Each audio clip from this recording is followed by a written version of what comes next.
ඉතින් අයිබෝන් කියලා ඔයාලා හැමෝම පිළිගන්නවා. ඉතින් මාර FB එකේ දැම්ම පෝස්ට් එකක් ඉංග්‍රීසි භාෂාව ඉගෙන ගන්න කැමති අය ඉන්නවද කියලා. ඒකට ගොඩක් අය ප්‍රතිචාර දක්වලා තිබුණා. ඌව ඉංග්‍රීසි භාෂාව ඉගෙන ගන්න කැමති කියලා. ඉතින් ඒ නිසා තමයි ඉංග්‍රීසි භාෂාව පාඩම් මාලාවක් විදිහට ඔයාලට කියලා දෙන්න ඕනේ කියලා හිතුනේ. ඉතින් බලමු අපි මුලින්ම අද මම ඔයාලට මොකද්ද කියලා දෙන්න යන පාඩම කියලා. ඉතින් ඉංග්‍රීසි භාෂාව පමණක් නෙවෙයි ඕනෑම භාෂාවක් ඉගෙන ගත්තොත් එහි ව්‍යාකරණ රටාව අපි ග්‍රැමර් කියලා කියන්නේ ව්‍යාකරණවලට. අපි එහෙම නැත්නම් අපිට කියන්න පුළුවන් එහි නීති රීති පද්ධතිය පිළිබඳව අපි හොඳින් අවබෝධයක් ලබා ගන්න ඕනේ. මේ භාෂාව නිවැරදිව කියන්න, ලියන්න, කතා කරන්න ඕනම දෙයකට පහසුවෙන් හැසිරීමට සඳහා එහි ව්‍යාකරණ රටාව ඉගෙන ගත යුතුමයි. ඉතින් මම අද ඔයාලට මේ වගේ එක් ව්‍යාකරණ පාඩමක් තමයි කියලා දෙන්න යන්නේ.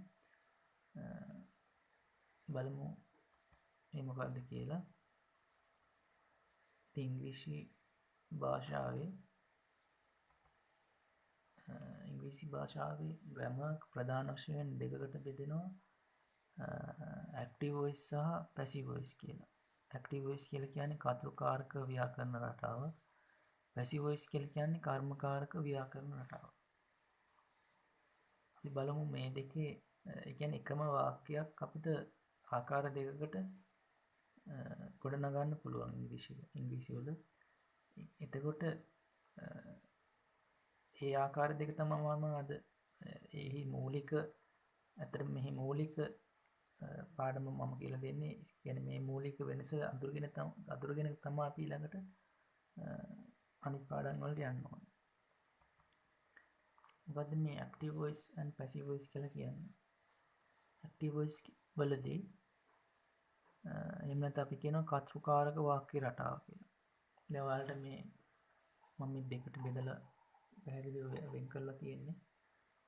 කොළ පාටින් ඔයාලට මෙහෙම පාලි සමීකරණයක් පෙන්වන්න කරලා තියෙනවා. ඒ මම සඳහන් කරලා තියෙන්නේ ඇක්ටිව් වොයිස් වාක්‍යයේ ගොඩනගෙන ප්‍රධාන මූලික සමීකරණ.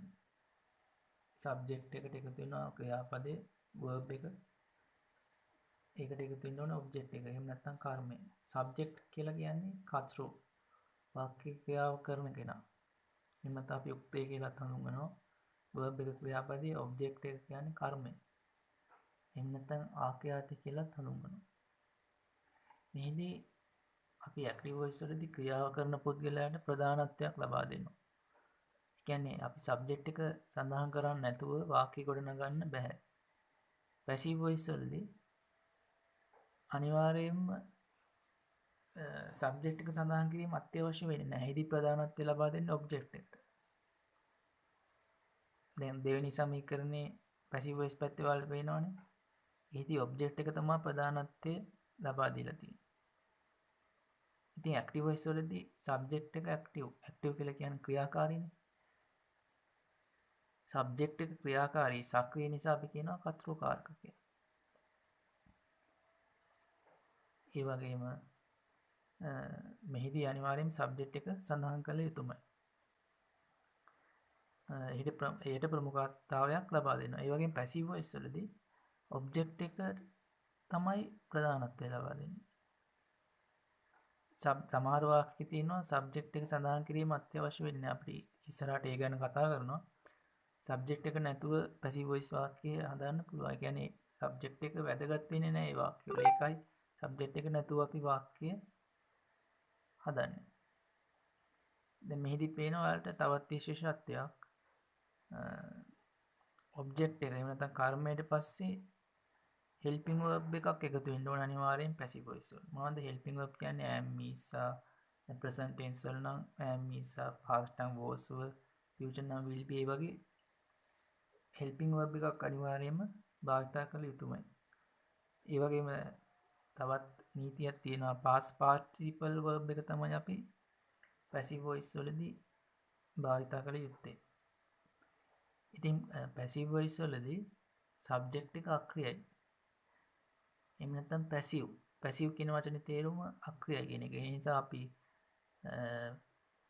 කර්මයට ප්‍රධානත්වයක් දීලා හදන වාක්‍ය රටාව නිසා අපි කියනවා කර්මකාරක වාක්‍ය රටාව කියලා. මම හිතනවා ඔයාලට තේරුම් ගන්න ඇති කියලා. දැන් අපි මම මෙතන පොඩි උදාහරණයක් දීලා තිනවා. My father advises me every day. එතකොට කියන්නේ my father කියන්නේ subject එක, advises කියන්නේ verb එක, me කියන්නේ object එක. එතකොට තාත්තා මට අවවාද දෙනවා හැමදාම. මේ වාක්‍යෙම අපි passive voice වලට හැරෙවුවොත් I am advised by my father every day. එතකොට I කියන එක දැන් මෙතන මම නෙවෙයි ක්‍රියාව කරන්නේ, තාත්තම තමයි. හැබැයි මට ප්‍රධානත්වය දීලා එයා වාක්‍ය මුලින් සඳහන් කරනවා. එතකොට හැබැයි me කියලා එතන හඳුන්වන්න බෑ. එතන සඳහන් කරන්න බෑ. එතන I කියන ස්වරූපය තමයි එතන භාවිතා කරන්න ඕනේ. I තමයි object එක. am කියන්නේ helping verb එක. advised කියන්නේ past participle verb එක. ඊට පස්සේ කවුරු විසින්ද? by my father, තාත්තා විසින්.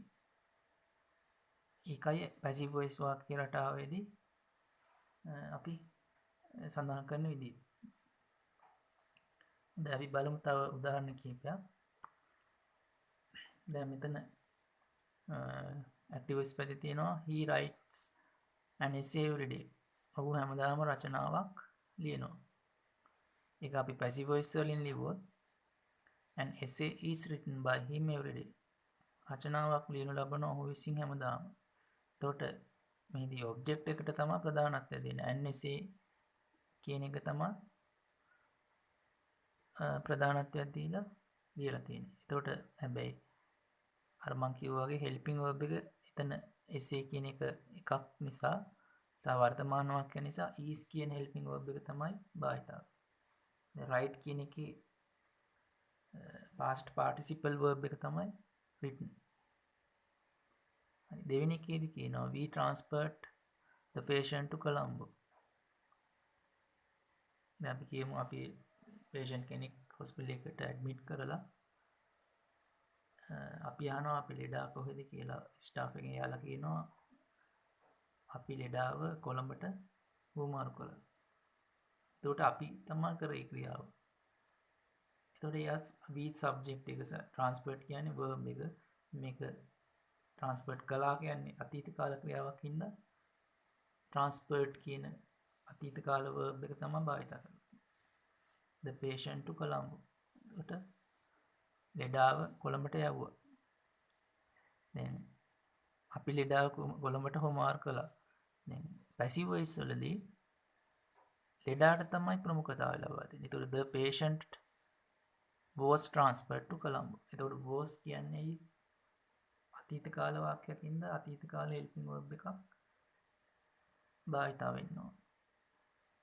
was කියන්නේ දැන් patient කියන්නේ කෙනෙක් නිසා අපි was දානවා. දැන් මෙතන බැරිලා හරි patients කියලා තිබුණා නම් ලෙඩුන්ව එතකොට were එනවා. මම ඒවා තවදුරටත් ඉස්සරහට කතා කරනවා. තුන්වෙනි එකේදී දැන් තේරුණා ඒ වාක්‍යෙ මම හිතන්නේ ලෙඩාව හොමාරු කළා කොළඹට. එතනදී කවුද හොමාරු කරා කියන එක වැදගත් වෙන්නේ නැහැ. හොස්පිටල් එකකින් කරන්නේ. ඒ හින්දා සබ්ජෙක්ට් එක සඳහන් කරන්න අවශ්‍ය නැති නිසා අපි එතන සබ්ජෙක්ට් එක නැතුව ඒ වාක්‍ය ලියලා තියෙනවා. සඳහන් කරන්න. The patient was transferred to Colombo. ලෙඩාව කොළඹට යවුවා. හරි, ඊළඟට බලන්න ඔවුන් නිර්මාණය කරලා තියෙන්නේ මේ සින්දුව 2010 දී. They have created this song in 2010. ඔවුන් ඒ කියන්නේ මේක present perfect වාක්‍යයක් මේ තියෙන්නේ. අපි tenses වලදී මේවා තවදුරටත් ඉගෙන ගන්නවා. They have created ඔවුන් නිර්මාණය කරලා තියෙනවා මේ සින්දුව 2010 දී. ඒක අපි passive voice වලට හැරෙවුවොත් this song has been created in 2010. මෙම සින්දුව නිර්මාණය කරලා තියෙන්නේ 2010. එතකොට කවුද නිර්මාණය කරේ කියන එක එතන අපි සඳහන් කරලා නැහැ. ඊට පස්සේ ඊළඟ එකේ තියෙනවා එතන ඔයාලට තේරෙනවා දැන් have කියලා කලින් ඇක්ටිව් වොයිස් එකේදී they have they කියන්නේ බහුවචන ක්‍රියා නාමපදයක් නිසා අපි have කියන helping verb එක තමයි එතන පාවිච්චි කරලා තියෙන්නේ. නමුත් මේක passive voice කරද්දී this on තමයි object එක. ඒකට සරිලන ආකාරයට has කියන උපකාරක ක්‍රියාපදයේ එම has been කියන එක යොදා ගන්නවා passive voice වලදී. present perfect වල නීති එක. අපි තවදුරටත් මේවා කතා කරනවා ඉස්සරහට. ඊට පස්සේ අන්තිම එක ගන්න බලන්න his mother has signed the letter. ඔහුගේ අම්මා ලියුම අත්සන් කරලා තියෙනවා. එහෙම නැත්නම් අපි කියනවා ලියුම අත්සන් කරලා අම්මා කියන එක එතන සඳහන් කරන්නේ නැතුව the letter has been signed. ලියුම අත්සන් කරලා එච්චරයි කියවෙන්නේ. එතන අම්මා කියලා කියන්නේ යාළුවෙක් අහනවා යාළුවෙක්ට කියනවා ලියුම අත්සන් කරලා the letter has been signed. ඒකයි passive voice කියලා කියන්නේ. මෙතන ඔයාලට තේරුම් ගන්න කැති කියලා ඔයාලට ගැටලු මොනවා හරි තියෙනවා නම් කමෙන්ට්ස් වල දාන්න. අපි තවදුරටත් ඒ ගැන ඩිස්කස් කරමු. මේ මම ඇක්ටිව් වොයිස් සහ පැසිව් වොයිස් වල මූලික ආකෘතිය ඉගෙනගෙන ඉන්න ඕනේ ඉස්සර අනිත් ස්ටෙප්ස් වලට යන්න. ඊට තමයි මේක මේ පාඩම මුලින්ම ඉගෙන ගත්තේ. අනිත් එක මේ සමීකරණ මත පදනම් වෙලා තමයි මම පාඩම් කියලා දෙන්නේ ගොඩක්. මේ සමීකරණ දන්නවනම් ඔයාලට ඕනේ වාක්‍යයක් කතා ගන්න පුළුවන්. ඉතින් මම හිතනවා ඔයාලා මොනවා හරි යමක් ඉගෙන ගන්න ඇති කියලා. ඉතින් පුළුවන් නම් මේ මගේ YouTube channel එකක් කරා තමයි මම මේ පාඩම් මාලා වලට ඉදිරිපත් කරන්නේ. ඉතින් මේ channel එකේ අර පාලින් තියෙන subscribe button එක ඔබලා උදව්වක් කරන්න. ඉතින් ඔයාලා දිගටම මේ channel එක සමග රැඳී සිටින්න. අර subscribe button එක ළඟම තියෙනවා bell icon එක ඒක ක්ලික් කරන්න. එතකොට ඔයාලට නිතරම මේ පාඩම් ටික මැසේජ් එකක් විදිහට ඔයාලා ළඟට නිතරම එනවා. ඉතින් ගොඩක් ස්තුතියි ඔයාලා රැඳී සිටියට මේ පාඩම් සමග. සුබ දවසක්.